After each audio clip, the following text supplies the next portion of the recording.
In this video we are going to check out the Mastering Physics for Chapter 21, which is all on AC circuits. If you don't know much about the AC circuits, I do have a video explaining all the equations for the AC circuits and how to use them, so let's just get started. For this one, for part A, it wants the amplitude of I0 for the total current circuit, IT in the circuit. For part B, it wants the amplitude of the voltage across the resistor, and for part C, it wants you to just use part B to get your voltage across the resistor. So let's go to my notes.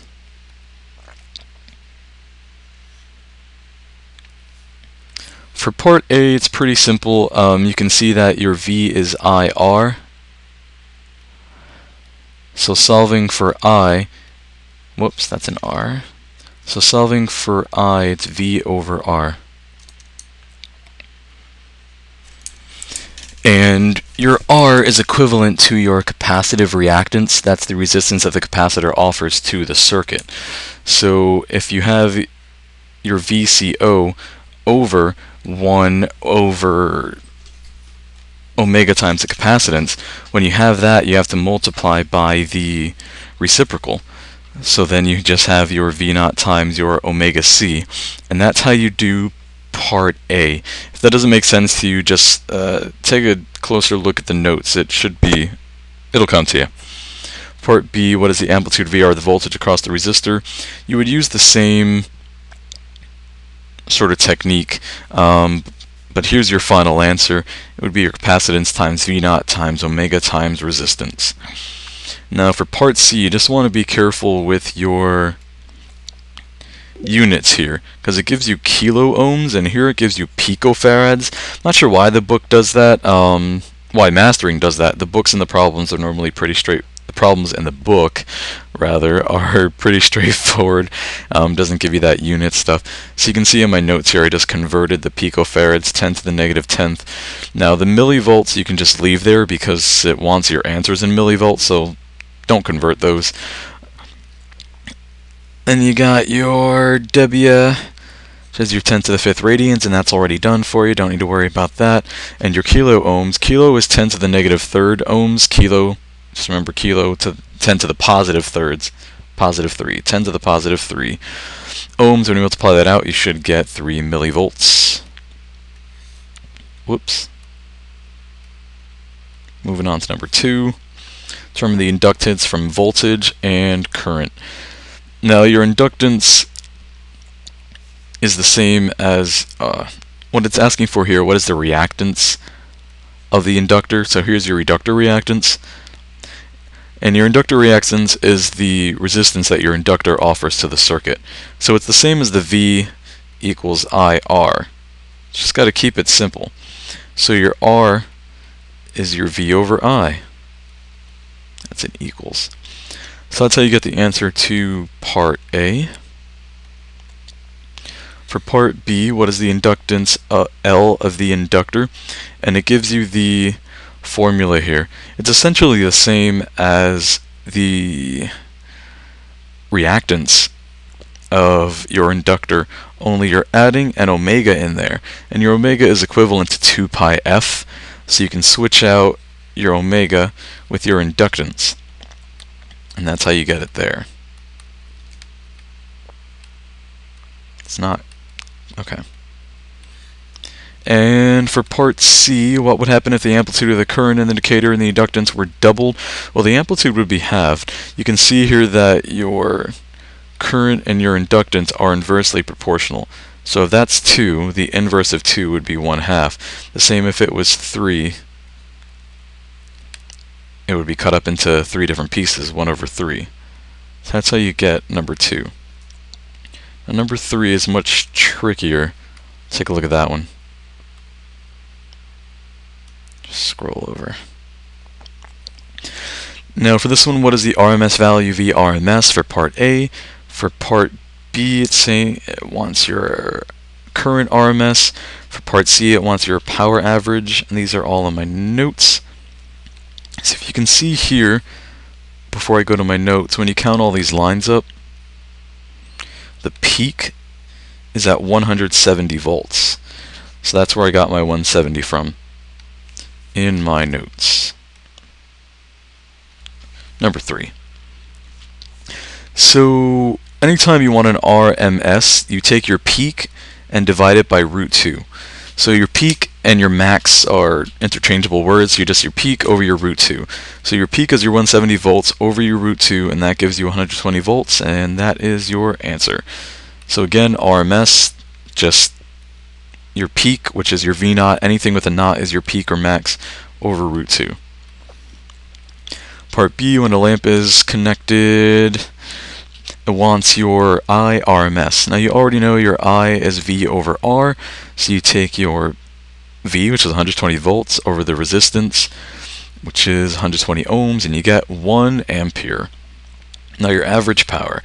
What is the average power? Well, your average power you can get two ways. You can use the square of the current and multiply it by your resistance, or you can take the square of your voltage and divide it by your resistance. Either way, it gives you 120 watts, as you can see from my notes.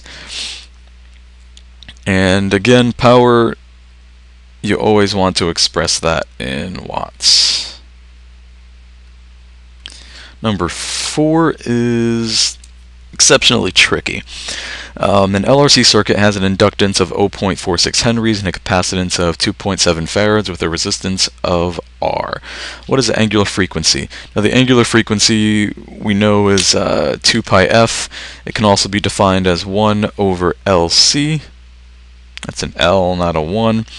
It gives you your L as your 0.4 henries and your C as your 2.7 farads. You just plug and chug. Plug those in. You can see that in the notes. And part B, what value must R have to give a decrease of W at 8% compared to the value connected in part A? Now here you can either take the equation that it gives you in the hints, or you can also use the 2 pi f, but just use what it gives you in the hint so that you know how to do it that way. It's particular about the way it rounds, so you essentially have to use what it gives you in the hints. So when you use that, it wants 8%. So you just multiply your previous value by 92%, since it's equivalent 8, and it wants an 8% decrease, so that would be 92% of the total. So now that you have 92% of the total, again, you can either solve your original formula for R squared, or you can just plug and chug. So here I squared both sides, and you can just pause the video and look at what I did if you need to follow the steps. I won't get into too much detail. Here I squared both sides. I moved this piece over to the other side, subtracted that from that. You get a negative on both sides, so you can just multiply the whole thing by -1 to reverse your signs. Multiply these two numbers together to get your R squared, take the square root, and you get 102. Kind of tricky. Number 5. Number 5 is straightforward and plug and chug.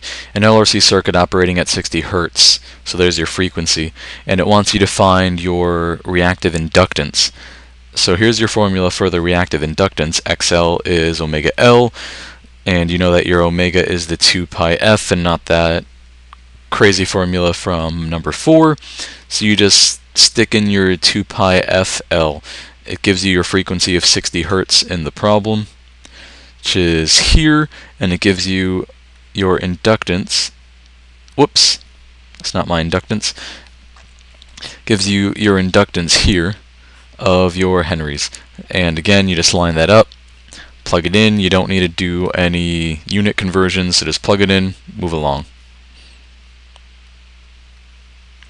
Recognize which numbers are which symbols, substitute one, easier to put. Okay, 2 pi f, that's fine. Don't need to review that. What is the capacitance of the circuit in part A? Now your capacitance is 1 over omega c, and again replace omega with 2 pi f of c. And make a little table of your variables there. Plug and chug. That's how you do part B. Whoops, don't want that. Part C. It wants your impedance, and you're going to use your values from part A and B, which I made a table of there. So again, you're just going to plug and chug. You plug in your R, make sure it's squared. Be very careful with your signs here. subtract one from the other. Here's a subtraction sign. Make sure that's squared. Your calculator should be able to do this whole thing in one step. And when you round off, you get 0.531 ohms. Oh, this one's kind of a long one. Part D. If the circuit were connected to the standard 120 volt outlet, what would the RMS in the circuit be? I is V over R. And if you just watch my other video on how the R is equal to Z, your resistance and impedance, you can use them interchangeably. So V equals I over R. You got your V, you got your Z from the previous part. You just divide and plug and chug. V equals IZ is the same as V equals IR. Or IRV is how I remember it. Here are your variables defined, then you just plug and chug.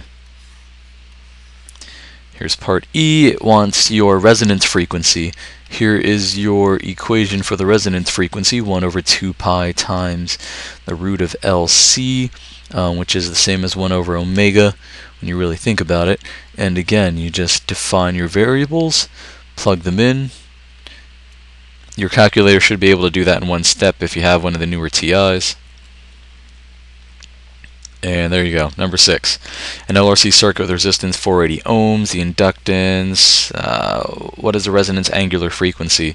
So it wants your angular frequency, which again is the, this didn't scan very well, I'm sorry about that. 1 over the root of LC, we'll do this in black.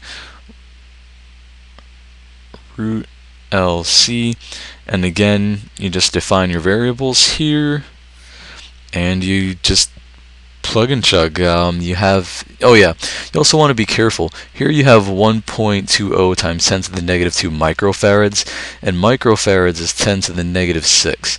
So when you convert that, you're just going to multiply those together. 10 to the negative 6 and 10 to the negative 2 is 10 to the negative 8. So here I show the convergence factors. You want to be really careful with your units and your powers of 10. So that's how you do part A. Part B. The capacitor, oops, what number is that? 6, 4, 5, 6. Capacitor can withstand a peak voltage of 570 volts. If the voltage source operates at the resonance frequency, what maximum voltage amplitude Vmax can the source have if the maximum capacitor voltage is not exceeded? Back to the notes. Here it wants you to find the maximum volts. So you need a few different formulas here. It wants you to find your V, which is your final step here. But in order to find V, you need to find I. And in order to find I, you have to find your resonance frequency. So let's just go step by step. So your resonance frequency is the 2 over LC, and you have that defined on this side over here. Switch to pink. So you find your frequency first, which is the 2.297 hertz. Then you find your max current in the circuit, which is your I. Now to find the I, you need the W times C times V naught, and your omega, you need your 2 pi f, which is why you needed your frequency up here. So you find this frequency, and then you can plug it in. So your 2 pi f times your C, which is your capacitance, which is in 10 to the negative 8th, being very careful with your units, times your max voltage, which is the 570, and that's given to you in the actual problem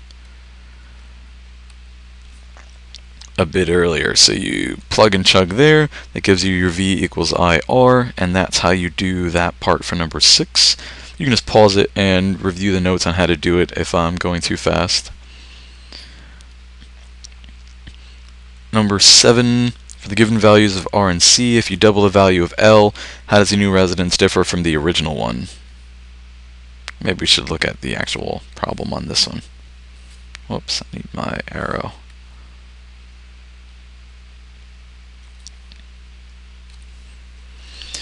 For this one, for the given values of R and C, if you double the value of L, how does the new resonance differ from the original one? The peak height won't change, and the peak frequency would be 1 over root 2 times as great. That just comes from the formulas.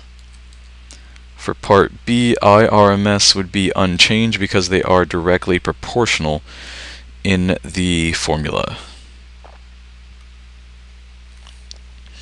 For 8, a single inductor is connected to an AC voltage source. When the current in the inductor is at a maximum, the voltage across the inductor is not changing. The statement is true, false, or cannot be determined from the given information. That is false.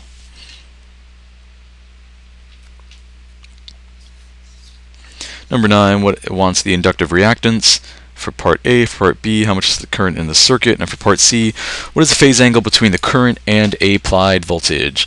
And we have a single 35 milli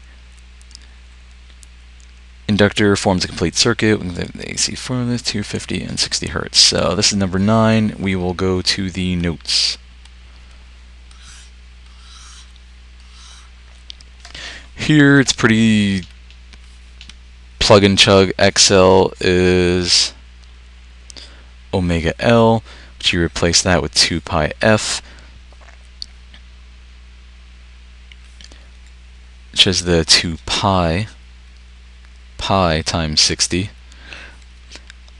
And again, you want to be really careful with your units here and make sure that you're converting correctly.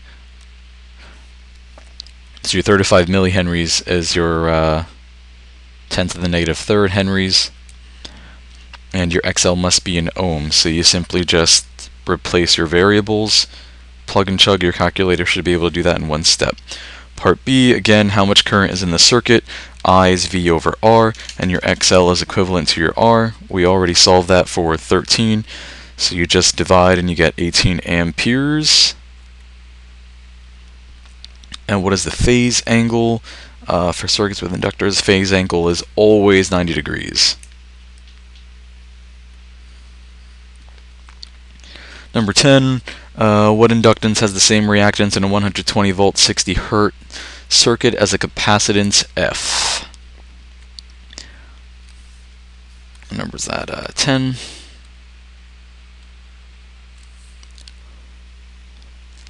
So here we're solving for L, and for here you want the ratio of inductive reactance. So we'll go back to my notes, and then we only have 2 more. So here your XL is 2 pi FL, which would be your omega times L, and your XC is your 1 over your 2 pi FC. So again, you define your variables in a table, and then you just plug and chug. You calculate your XC and set equal to XL, and you solve for your L. So here you have your XC is the 2 times pi times F times C, and that gives you your XC. And then your XL is your 2 pi FL. So you set those equivalent to each other. You solve for your XC and you set it equivalent to the 2 pi FL. Plug and chug. Calculator should be able to do all that in one step, and you end up here. So with 2 significant figures, considering those 3, you end up with 0.11 henries. Part B, what would be the ratio? You just divide your XL over your XC, and you get this decimal, which is it's about 4.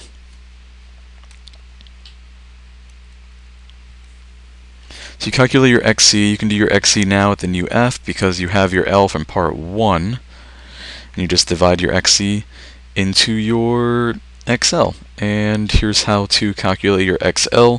Now that you have your L, you can just plug it back in and solve for your XL in order to divide. Number 11, and we're almost done.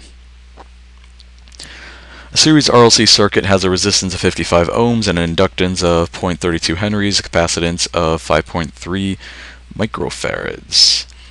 So then again, you want to be very careful with your units. You already have your equation from the previous section. It's 1 over 2 pi times the root LC, so R is 55 ohms, your L is your 0.3 inductance, and your C, microfarad, is micro is 10 to the negative 6. So you just plug and chug, and it wants two significant figures. Whoops, on my arrow there. And you end up with 120 hertz. Part B, what is the impedance? Your Z is equivalent to your R, so that's 55 ohms. You don't have to do any calculations for part B on that one. It's actually given to you in your problem right there. Because your impedance and your resistance are the exact same thing. And for number 12, there's your 11, so you can see 55 ohms, exact same thing.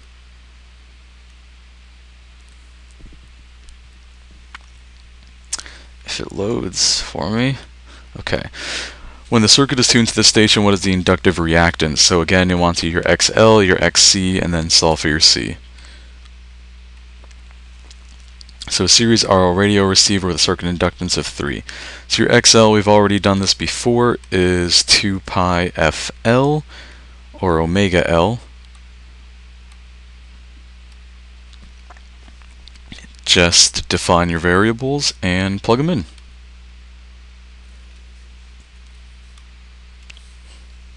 For part B, it wants your XC. So again, you just plug it in, define your variables. And for part B, what is the capacitive resistance? Again, you already have your equations from the previous sections. So you just define your variables, plug them in. Here we solve this equation for C. So your C is your inductance times your omega squared. Your omega is 2 pi F squared.